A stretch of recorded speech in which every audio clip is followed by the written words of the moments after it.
Hey race fans, NASCAR Know-It-All here, wishing you all a very happy Memorial Day weekend to all our troops and veterans out there that have died serving our country.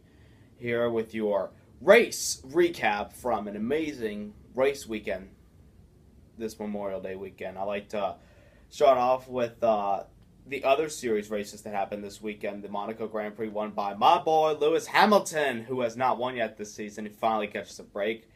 Then the Indy 500 yesterday, Juan Montoya crashed, not happy, but then shocking the world rookie Alexander Rossi with Napa winning the 100th running of the Indy 500. He ran 36 laps on gas because the window was 28 to 32 for the Indy cars. That's pretty spectacular to win over Carlos Munoz. And now here is your main race recap. Martin Truex Jr. finally seals the deal. He wins the Coca-Cola 600 last night with Bass Pro Shops. And looking at Truex's season, he should already have 5 wins this season, to be honest with you. Almost winning the Daytona 500.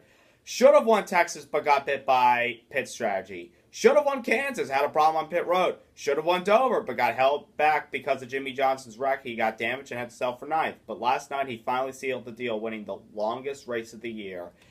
And an emotional victory lane not only for him, but his girlfriend, Sherry Pollux, who beat ovarian cancer last year. It's a very special moment for the both of them. And we're glad to have Martin Truex in the chase for the 2016 NASCAR Sprint Cup Series season. Truex dominated the race. He was the pole sitter. He led 392 of the 400 laps. That's 588 of 600 miles. That's pretty dominant by that man. So he won over Kevin Harvick, Jimmy Johnson, who's usually the king of Charlotte, but didn't really dominate that much last night. Then Denny Hamlin and Miller Lite Boy, BK, Brad Keselowski. My driver, Chase Elliott, finished 8th after we were in the top 10 the early portion. Then during the competition caution for rain that happened before the race started, we got busted for speeding on pit road. But we were able to battle back for a top 10 finish, and it was a good night for him, and I'm proud of him for surviving the longest race of the year. Now we'll go to Pocono, and hopefully we can get that win. I'm anxious, but I'm patient because I know he'll do great. A couple of other interesting stories about the race. That this was Tony Stewart's final Coca-Cola 600. He had to sell for 24th. He had a good car early on, but just couldn't get track position. He got lapped so many times. He finished, I think, 4 laps down in the 24th position. Kyle Busch, defending champion, was battling a loose or tight race car all night. They had to make adjustments. Then with 4 laps to go later in the race, or 5 to go, he hit the wall so hard after his car got loose off of turn 2. Because when you're coming off of turn 2 running the high side, the back of the car wants to slide and hit the wall. That's what happened to Kyle. He went to the garage and finished 31st. So take that, you crybaby. And then other interesting good stories, actually. Rocket Man Newman finishes 10th.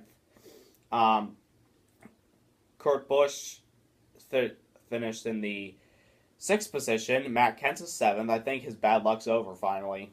I don't want to jinx it. I don't want to at all. And then Joey Logano, he was in the top 3 early portion of the race, but unfortunately on pit road, like one of the green flag stops as we are close to 150 to go. Then over the wall too soon with NASCAR's pit road trailer, where they can use electronic scoring and many cameras to determine anybody that's over the wall too soon. They get penalized, and he rebounded to finish 9th in the number 22 car. So that's pretty impressive. Roush had a good night. Greg Biffle finished 11th. He really needed that, considering he's had some fast cars, just hasn't been able to get the luck he wanted. So that's a good result for Biffle.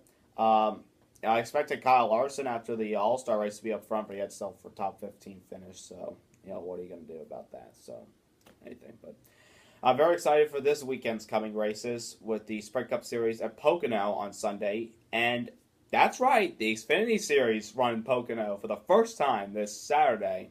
I can't wait to see what happens. Unfortunately, because Kyle Busch is going to be in the field, he's probably going to kick everybody's butt, but we'll see.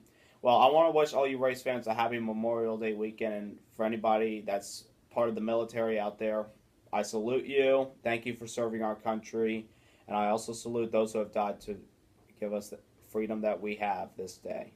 So have a nice week, and I'll see you next weekend for the recap of the Pocono race. So, I salute you, America.